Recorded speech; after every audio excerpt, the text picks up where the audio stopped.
Hi, my name's Traci Cornelius and I'd like to welcome you to Get Creative with Traci. Today's video tutorial is how to make one of these gorgeous little cupcake or muffin boxes.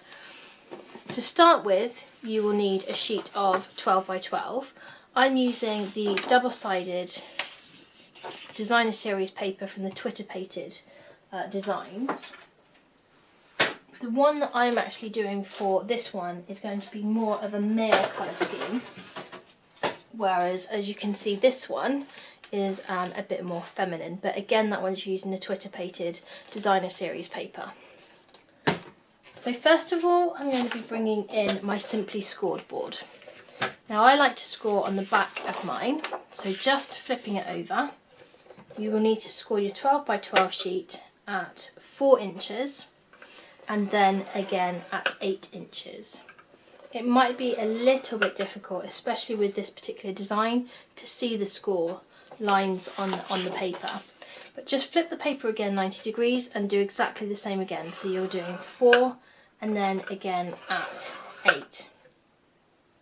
Now basically we are going to be using this particular section. So the middle section, which ends up being like a cross, is the bases of the box, and then we need to cut triangles, and this just makes it easier for the box to fold.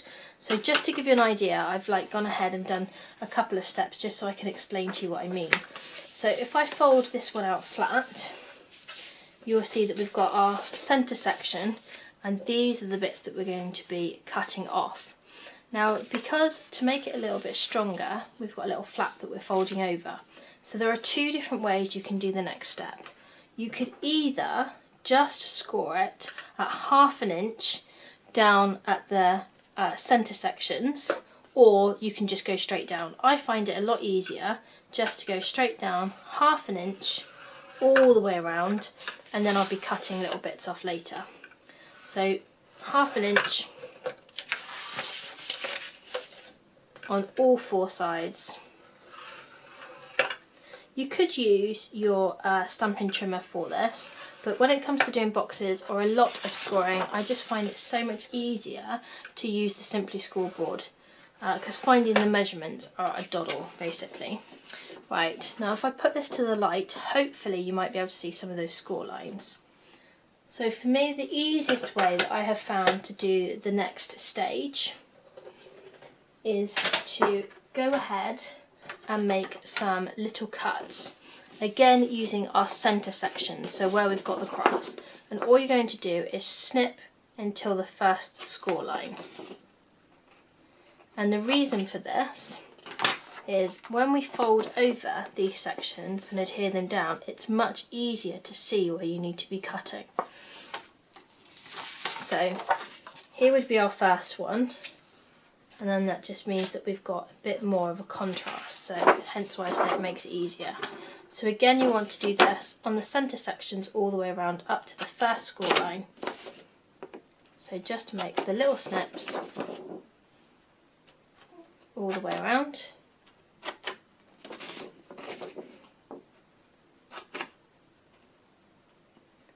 Now, for adhering these down, you can use snail, you can use sticky strip, you could use the Anywhere glue sticks, basically whichever one you prefer, because our box is pretty sturdy enough, it doesn't need any extra strength.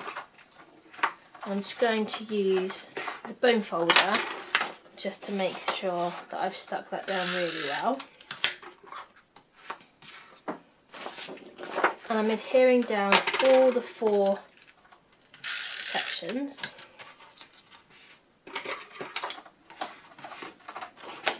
And again on the other side. So I just find it a little bit easier to see where I need to put the tape by pushing those sections up. Okay, so now that I've done that, now you can see that I've exposed where we need to cut, and that's why I say it's just a little bit easier.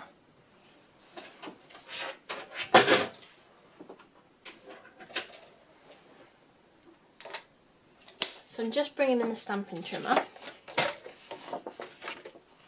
and then all I need to do is to line up our corner sections and then trim off the excess. keep these because you can make little tags or anything out of them as well. And you want to repeat that process all the way around. So we're just lining up to the corners and then cutting through. Lining up to the corners and then cutting through.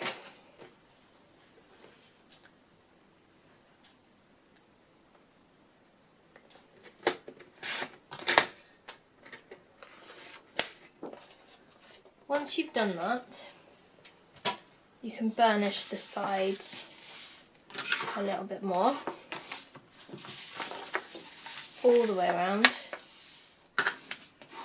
And again, I find it easier to burnish the sides before we move on to the next step, because especially with certain papers, sometimes it can be quite difficult to see where your score lines are.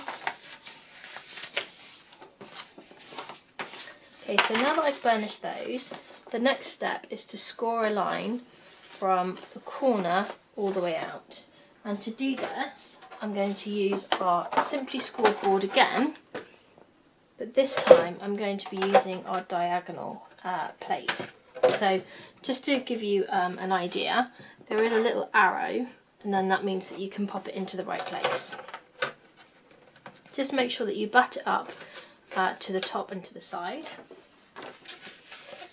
Pop your paper down, and then if you go to the corner, so where the two corners for the squares meet, and then your little stylus will fit into the little nodule, and then you can just score that line. So doing the same on the opposite sides. Spin your paper 90 degrees and do exactly the same again. So if you have a difficulty finding where they meet, just lift up your paper a little bit and then you'll be able to find it quite easily. And again, we're going to do the same on the opposite side. And now that we've done that, we can fold our box. So I find the easiest way for me to be able to do this is, even though I've got the score line, I'm going to take the edge and I'm going to match it to this edge here. This might be a bit difficult for me to be able to show you on the camera as well. And this basically means that if I do this and match up the corners, then I can burnish the fold line with my bone folder, and then that means that if I was a little bit out, then it would be easily rectifiable. So just to show you again, might be able to show you easier on this side. So you're taking the ends and you're folding them over so that they match perfectly, and then just burnish it down with your bone folder. Okay, and then just continue to do the same on all four corners. So once you've done that, your box should fit down perfectly.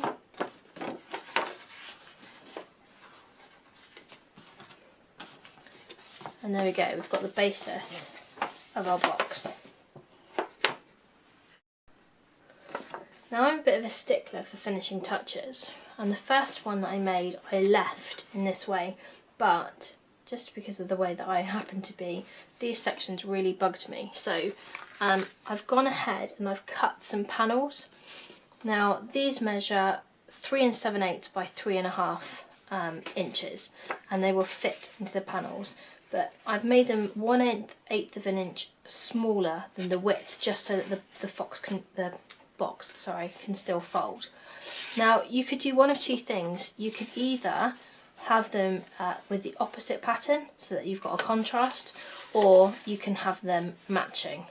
So just to give you an idea, I'll just pop these on with, well, in fact, if you used something like, you could use your snail, but just to give an example, if you used your glue stick, then you've got a little bit more play, so that if you're not perfectly confident about sticking something down straight away, you can see that this one means, perhaps if you put it the right way around, that you can bend the box up and that you can then match it around. And can you see that you can just play around with that a little bit until you've positioned it perfectly and that you're happy. Once you're happy, just take your bone folder and go all the way down. And you would do exactly the same on all the 4 corners for that, but I will be doing that later on. So that's going to be the basis of your box. The next section that we're going to do is the inside of the box, and to do that you're going to need a piece of cardstock that will measure 4 7/8 by 4 7/8, and then you need to score it 1/2 inch on all corners. So again, I'm just going to bring in our Simply Scored board and then go 1/2 inch all the way around.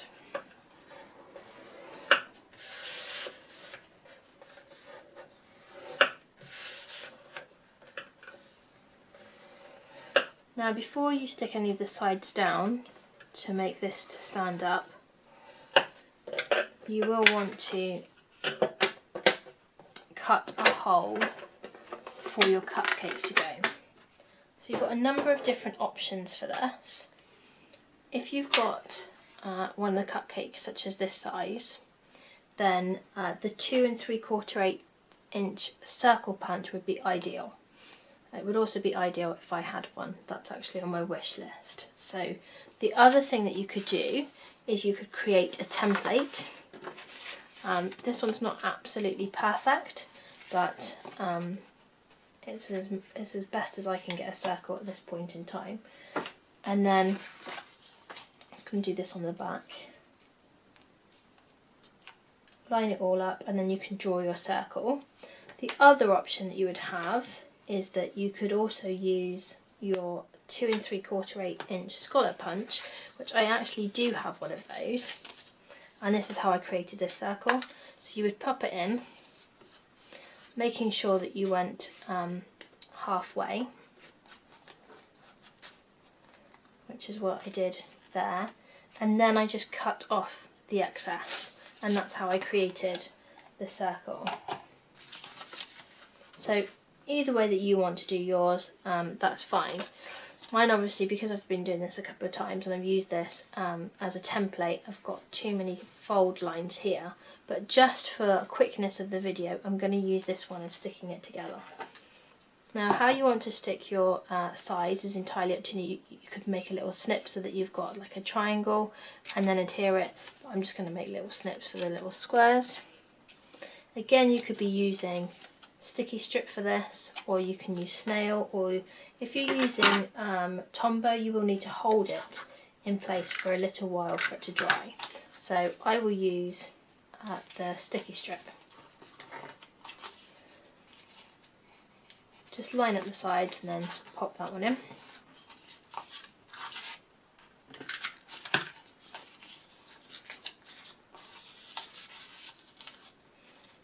So I'm just lining up the corners to make sure that it all fits in.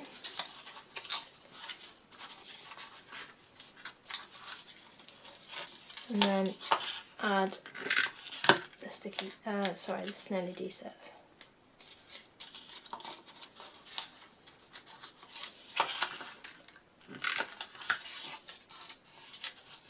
Obviously when you're not doing this for a video, yours is going to look absolutely perfect and your circle will be as well.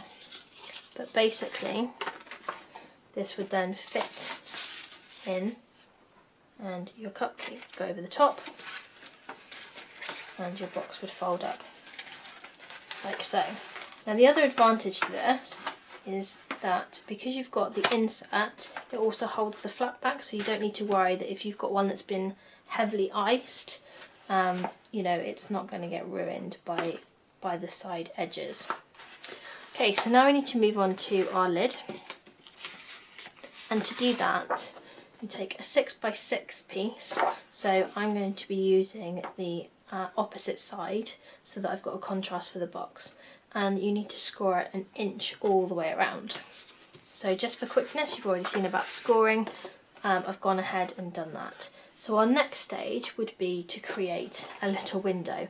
Now you can create the window in any particular shape you want. You could use the circle and then do a scalloped frame, or you could do ovals such as this one here. You could do squares. It's really down to personal preference. For mine, I'm using the oval framelets and the Big Shot.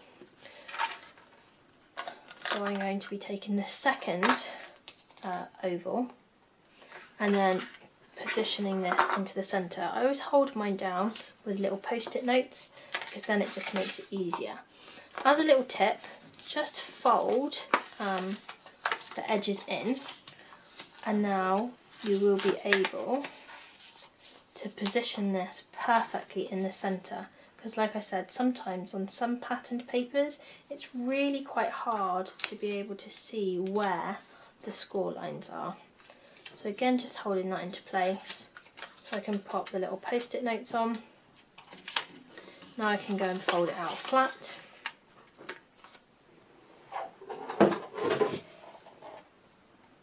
I can bring in our Big Shot and just pop this one through.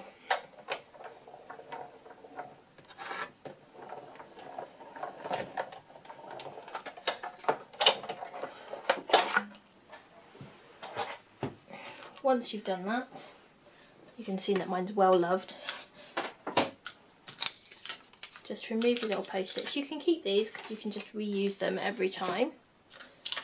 And also keep the little oval because you can use that for a tag later on. But you can now see I've got a perfect little oval for our window. Now, because I also want to finish this properly, I also want to create a frame, and you can do that again by lining up the next size oval. So this will be the third one up, and then you position the second one in the centre, play around with it until you're perfectly happy that you've got an even space all the way around. Again, you'll be bringing in your little post-it notes again. I tend to hold it in the centre, and then I can pop it down without it moving, and I can pop it through the Big Shot. But again, I've already gone ahead and done that just for ease of time, really. So I've created that, and then that just finishes it off nicely, and then you've got a nice contrast. Now, as for adhering this down, you could use the sticky strip, or you can use the Tombow glue, or you could also use the two-way glue pen, which is what I'm going to do because it's a lot easier. It's called a two-way glue pen because when it's blue, it's a permanent adhesive. If you were to let this go clear, it then becomes a repositional or like removable glue. So it's quite a handy one to have. So just lining this up. Again, you've got a little bit of time to play around with this one. And then just pop it down. Okay, and then to seal this, we're going to use a part of a window sheet. So all you need to do is just cut that to size.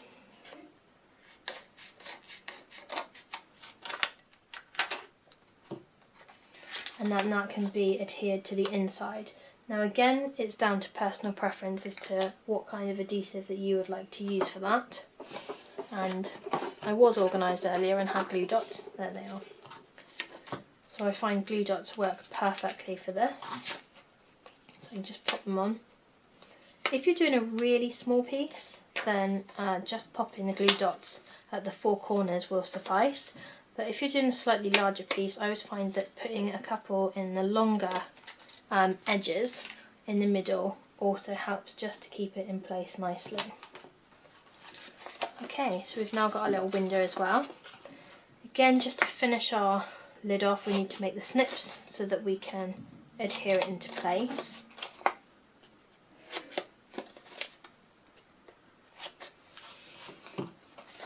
Now you can use whichever adhesive. I'm going to be using snail for this.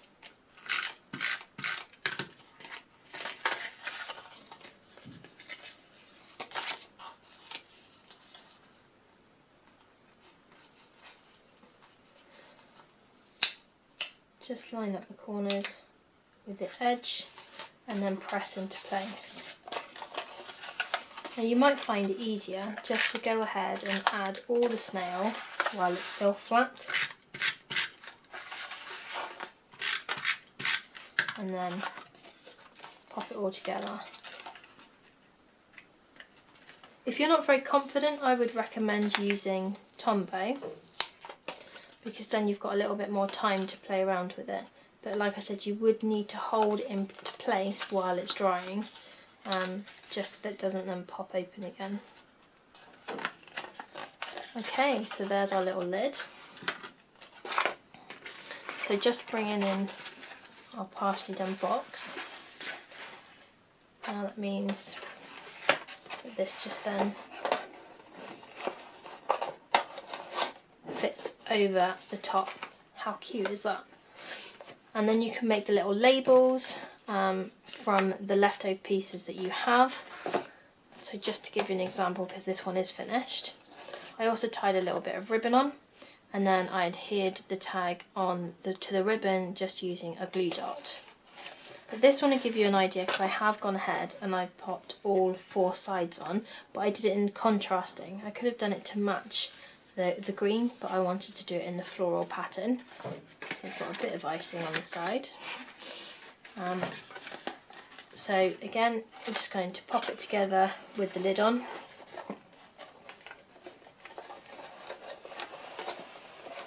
And that will hold it into place perfectly, and there's our little window. And then you can use ribbon, or you could just add your tag. You can put the tag down the side, however you want to finish it off.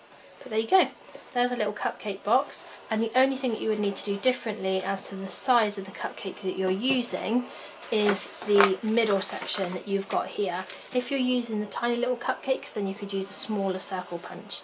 But hopefully you've enjoyed this tutorial. Would love to know what you think about it.